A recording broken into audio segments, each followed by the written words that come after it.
And I wondered so much, what's wrong with me? One of the best things I've done to reframe that is anytime I'm having psychic, or if I have that fleeting thought that life isn't worth living, I ask myself, and I highly recommend this narrative for you as well, is what do I need in these moments?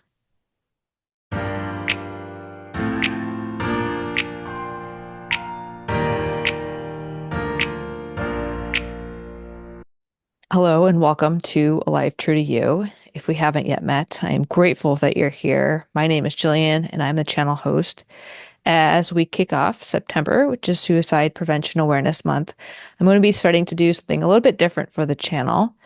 And I'm going to share a little bit more openly about my journey. I've been on a 10-year healing journey from a time in my life where I had developed acute suicidality. And on paper, there was a time also in my life where I was in residency for what I thought was going to be my dream job.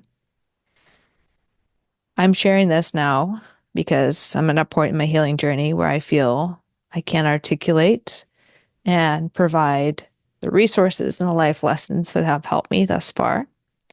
I'm also sharing it as I know the importance of knowing you aren't alone. And I hope that in hearing my message and being here together, that you can feel supported, that you can take a step back, that together we can reduce suffering and save lives. So before I dive in to many of the life lessons learned along this healing journey from thinking my life wasn't worth living, I want to offer one key point in how I've shifted the narrative in my head when I was feeling suicidal and I couldn't get out of this deep, dark despair, this psychic, this depression, this existential crisis, this spiritual crisis, what have you. I kept asking myself, what's wrong with me? I kept looking around and everyone else seemed to be doing just fine. And they seemed to be confident in the choices that they'd made in life. I've learned along the way that many of us are full of very similar doubts and we're suffering in silence, particularly as medicine has created barriers to seeking care. And when we don't seek help, we often just exacerbate the pain that we have inside. We start to judge ourselves for it. And I wondered so much, what's wrong with me? One of the best things I've done to reframe that is anytime I'm having psychic, or if I have that fleeting thought that life isn't worth living, I ask myself, and I highly recommend this narrative for you as well, is what do I need in these moments?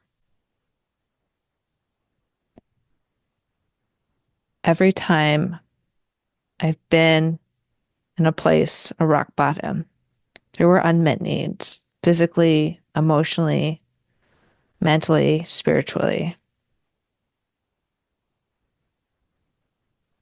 Aspects of developing depression and this restlessness that the path that I was on wasn't made for me, or that the thoughts I was having weren't serving me. The lifestyle I was living wasn't created for wellness.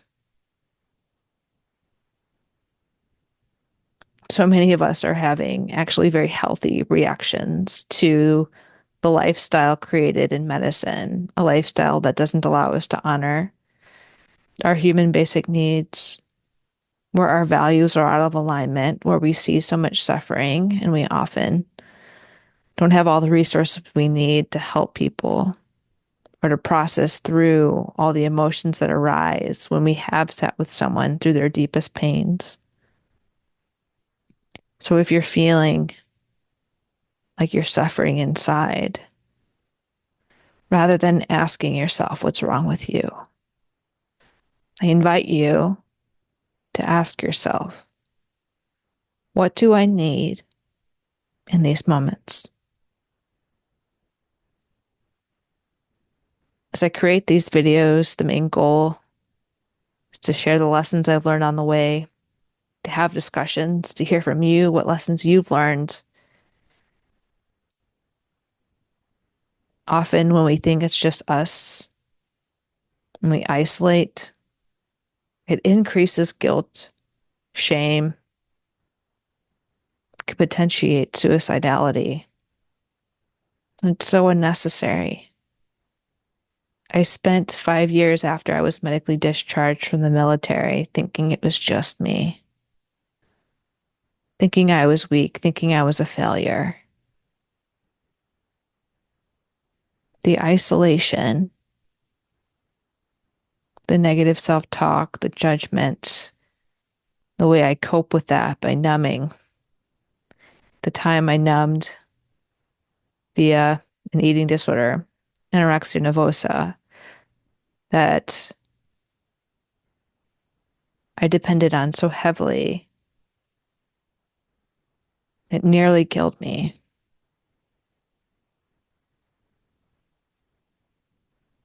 What coping skills are you leaning into that might feel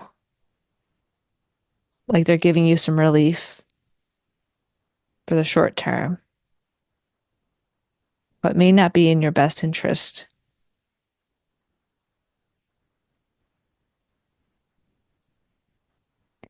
My hope for this community is when you feel supported,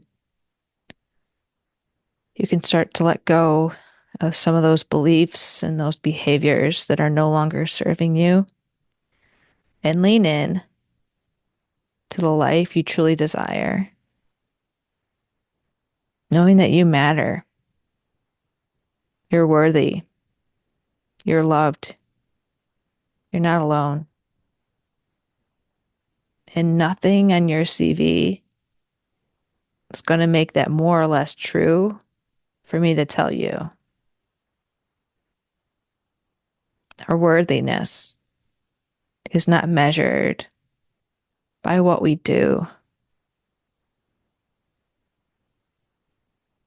Part of the life lessons I'll share are the importance of detaching ourselves from the societal values and expectations learned along the way that are driving us further and further from peace, happiness, and fulfillment in our lives,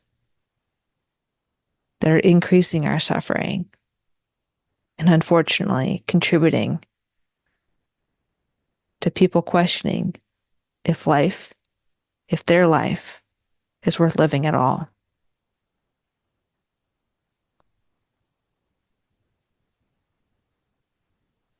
So what do you need in these moments?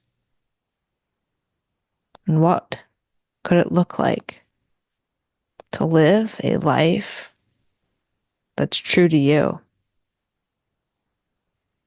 Let's hang out and ponder those questions together.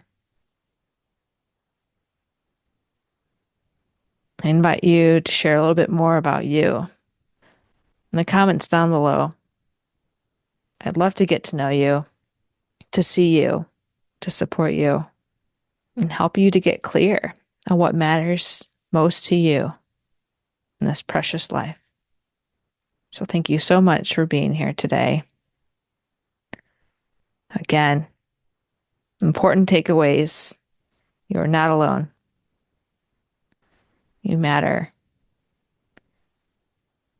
And rather than ask ourselves what's wrong with us when we're feeling deep pain and suffering, let's ask ourselves, what do I need in these moments?